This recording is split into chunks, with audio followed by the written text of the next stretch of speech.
C'est conformément à son programme d'activité que le Conseil économique et social a initié cette formation de 2 jours à l'endroit des conducteurs de véhicules administratifs autour du thème « Le conducteur de véhicules dans une organisation, éthique et déontologie, sécurité, maintenance et gestion des urgences professionnelles ». Les formateurs Ilias Sina et Arwandjinou Léon Adosounon ont entretenu les participants sur les règles indispensables à observer dans l'exercice de leurs fonctions. La cérémonie d'ouverture de cette session de formation a été présidée par le premier responsable du Conseil économique et social.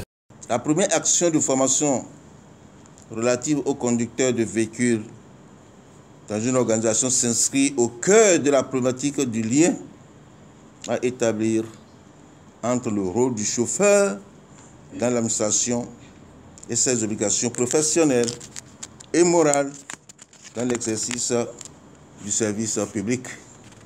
Il s'agit alors de la nécessité d'adapter les obligations et la déontologie du chauffeur aux exigences d'une administration publique moderne dans l'optique d'assurer la qualité des services. Cet atelier va donc au-delà du rappel des règles de conduite et du code de la circulation pour Augustin Tabegbian.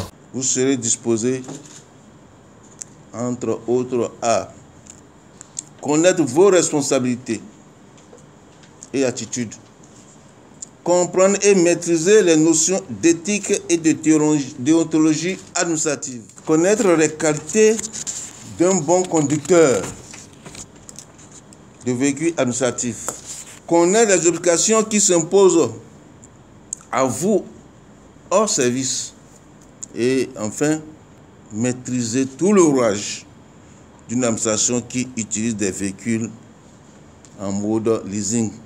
Face aux réformes en cours dans notre pays, notamment la modernisation de l'administration publique impliquant de profonds bouleversements, tout agent de l'État a besoin de s'adapter en permanence pour rester performant.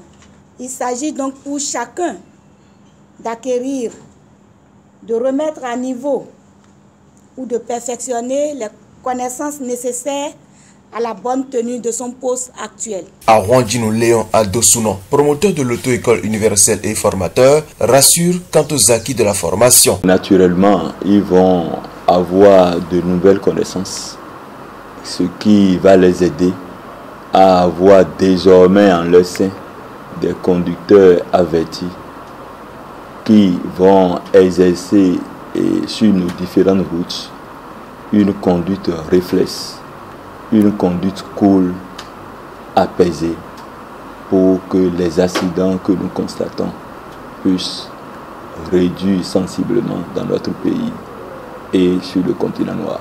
En dehors de l'auto-école universelle, nous sommes une maison de la prévention routière. 2 jours durant, plusieurs modules ont été développés pour faire de ces conducteurs de véhicules administratifs du Conseil économique et social les professionnels dans leur domaine.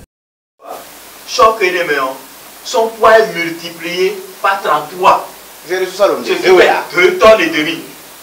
Disons,